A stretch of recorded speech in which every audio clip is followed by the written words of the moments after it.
first, why don't we just start with what compelled you guys to put this plan together? You know, my history with the LGBTQ community is a long one.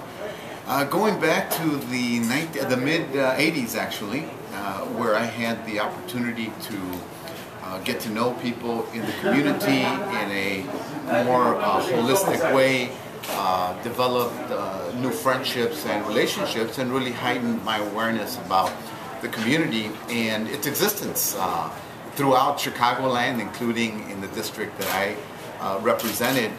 You know, I think prior to that we sort of thought that the community existed in some parts, you know, of the city, and we find out, you know, our awareness is heightened by the fact that there are many people who live next door to us, around the corner, who go to church with us, they're in school, that we hadn't been aware that, you know, that they're from that community.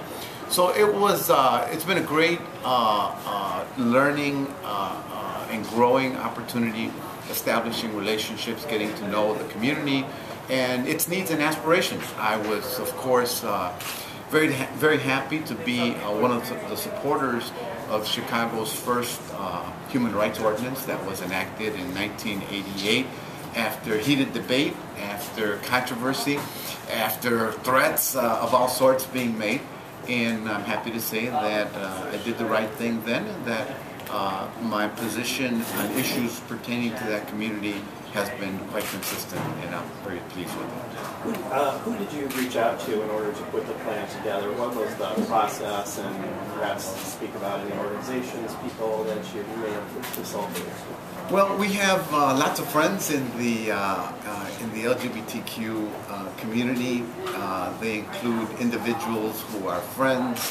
They include organizational leaders of people in different organizations. My relationships with them, you know, go back many years. Affinity on the South Side, you know, the Center on Halsted, their relationships there.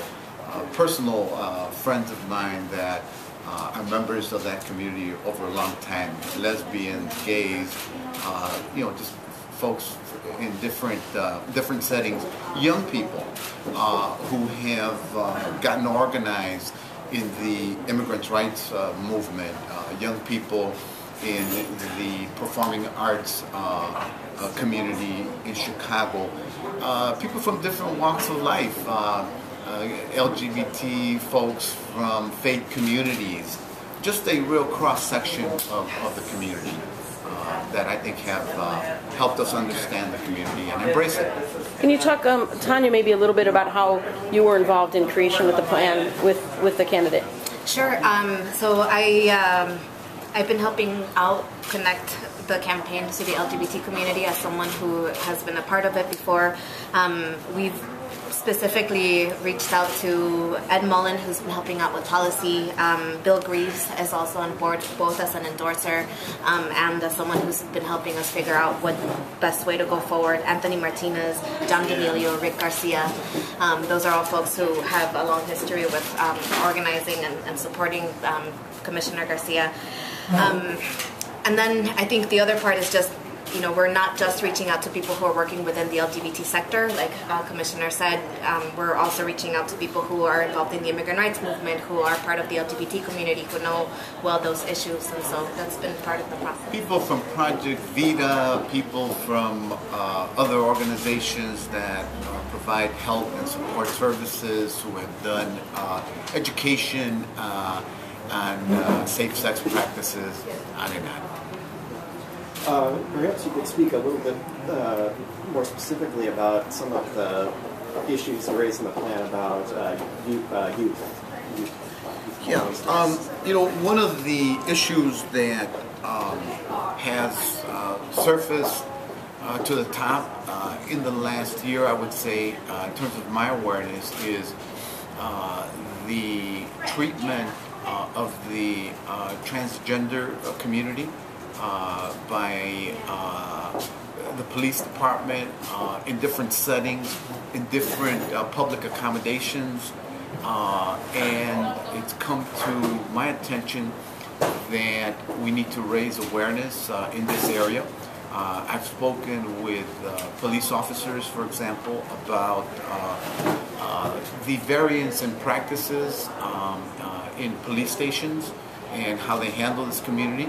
I think there's greater awareness about how to treat people more equally and how to be more respectful. I think there's been some sensitivity training, but it's important that just like in that department, that we also raise awareness across departments that especially deal with the public. Park District would be another of those institutions, and just continue to raise awareness so that there really is respectful treatment of individuals in different settings. And maybe speak a little bit more just about reaching out to the transgender community and the plan you pledged to reach out to transgender organizations.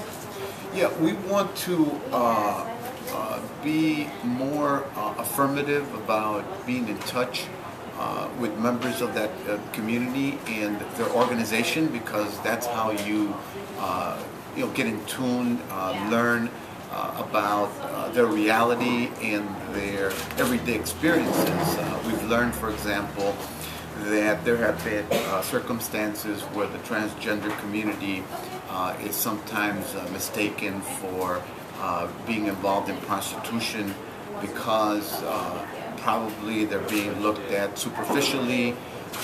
They may be profiled because of appearances and because people don't know how to engage them, getting acquainted with them. So it sort of underscores the need for sensitivity training. So we want to continue to have an ongoing dialogue with this community, to engage in learning, to become aware about preventing bullying against this community, and just raise awareness in general and create an attitude of greater tolerance and engagement with this community. One of the things that you mentioned Bill Greaves, and he was the mayor's liaison under Daley to the LGBT community, but that position no longer exists. I'm curious what your position would be about reconstituting the Commission on Human Relations to have a position, a full-time liaison. We've had those conversations with individuals who have expressed that concern. I am thinking about the possibility of creating a position like that. The community continues to grow. More people are feeling more comfortable coming out and being more assertive in terms of the protection of their rights. So I haven't made a formal commitment yet, but it's something that we're looking at.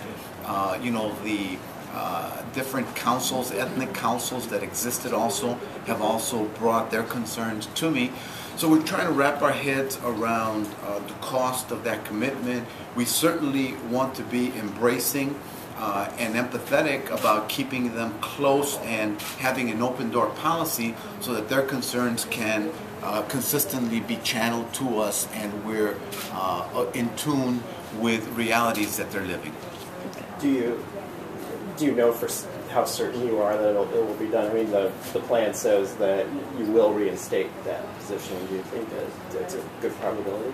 I think there's a high probability that we will do that. We just want to crunch the numbers and also look at the overall impact as we also look at the different ethnic councils and groupings that existed thereafter. So it's not that easy, but we certainly are inclined to do that. Yeah. Well, one final thing I would say is, how do you position this plan versus the other candidates? And maybe a little bit from Tanya and yourself about how this makes you different than what other choices people have February 24th. Well, I think of the candidates in the race, I have the longest history, not in what I say that I've done, but in terms of action. I think I've been consistent in my understanding and engagement with this community. I think I've always been open to growing and to learning. I've multiplied the number of friendships and relationships that I've had with this community, whether in office or out of office, in the nonprofit sector. I've always sought to continue to build the relationship and multiply the friendships that I've had over time, whether it was in my nonprofit work, whether it was in philanthropy as a board member of the Woods Fund of Chicago, going on site visits to visit organizations that comprise a part of this community. So it's always been a conscious effort to stay in tune and be embracing of this community. I would say just that I really think the consistent history that the commissioner has had on the side of the LGBT community is important. Rahm Emanuel has a history, especially in Washington, D.C., of having been one of the architects of Don't Ask, Don't Tell and the Defense of Marriage Act. And so the fact that we have someone who's always been on the side of the LGBT community is incredibly important, that consistency. And two, that, as part of the platform, we're talking about working with neighborhoods, and that applies to the LGBT community too. We're talking about both including people who are part of the LGBT community in real solutions, as well as making sure that we're spreading out the resources around Chicago, not just, for example, in Lakeview.